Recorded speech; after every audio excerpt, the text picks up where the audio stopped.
परमेश्वर का वचन दे रहा हूं। वो बोलता है चाहे तुम्हारे पाप लाल रंग के क्यों ना हो लेकिन वो भी बर्फ के समान सफेद कर दिए जाएंगे। कह रहा है कि अगर आज आपका फैसला है कि परमेश्वर मैं रोटियों की खोज में नहीं आया, मैं वचन के खोज में आया हूं। अगर आपको वचन चाहिए, मेरा परमेश्वर आज रात आपके घर पर एक फसल तैयार करने वाला यीशु मसीह के नाम में। आमीन। पवित्र आत्मा बोलता है, आशीष आने वाली है। बोलो हालेलुया। हालेलुया। मैं आपको बता रहा हूं कि सुनना गवाही मेरी कि बहुत सारे लोग सिर्फ इस बात के चक्कर में हैं कि मुझे 30 गुना मिल जाए, 30,000 मेरी सैलरी हो जाए, 60,000 हो जाए, ये हो जाए, फलाना हो जाए।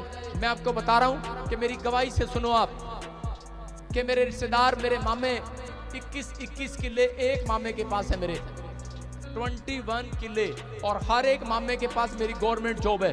उनके पास तहसीलदार, डीसी, एक एसपी, मैं आपको बता रहा हूं।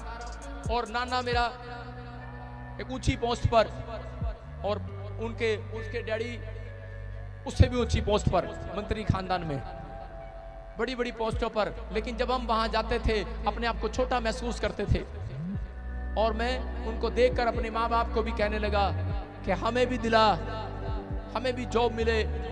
और वो जिस चीज की भक्ति करते थे मैं वहीं जाकर भक्ति करने लगा। मैंने कहा मैं भी वही भक्ति करूंगा, मुझे भी किले मिलेंगे। वो जिस चीज की भक्ति करते मैं भी वहां जाके नाक रगड़ने लगा। मैंने कहा मेरे को भी ये मिलेगा, मैं भी ये करूंगा, मैं भी वो करूंगा। आज लोग रोटियों की खोज में हैं, मैं भी इनकी खोज में था, मैं खोज कर रहा था इनकी। और उसी समय उन्होंने अपने लड़के को बाहर भेज दिया फॉरेन में।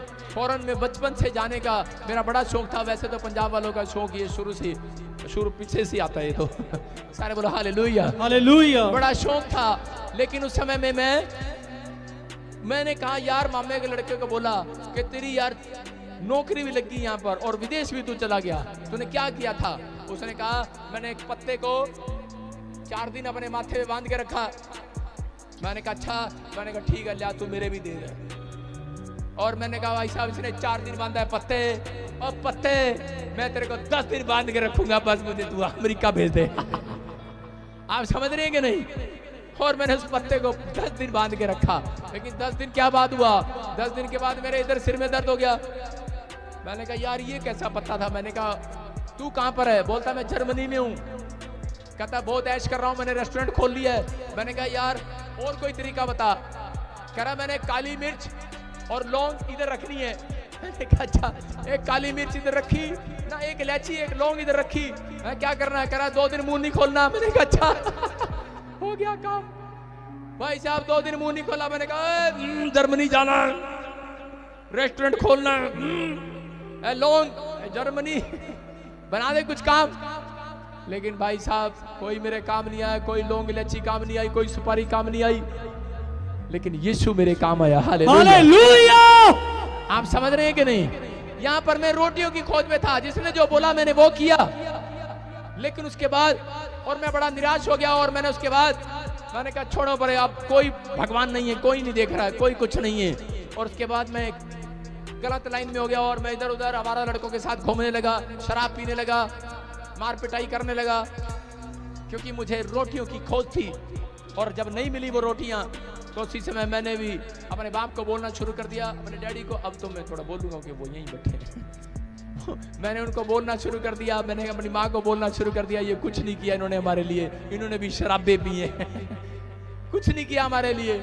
मैं कहा वो देखो उनके पास 21 किले हैं, वो देखो उनके लड़के विदेश में हैं, वो देखो उनके पास रेस्टोरेंट हैं। आपके दिमाग में भी ऐसी बातें आती होंगी हमारे रिश्तेदार कहां से कहां हैं। लेकिन याद रखना, यीशु का नाम जानने वालों की किस्मत आज रात बदलने वाली है यीशु मसीह के नाम में। अगर आप बीज की खोज में आए हैं, अगर आप रोटियों की खोज में आए हैं, यहाँ से भी निराश होकर वापिस जाना पड़ेगा।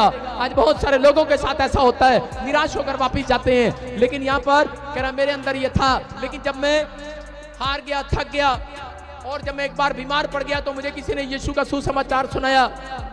और समय में डॉक्टर ने मुझे कहा, कह रहा कि अगर इसने हल्का सा टॉयलेट भी कर दिया तो ये बच जाएगा, ग्लूकोज लगा, नहीं तो ये मर जाएगा।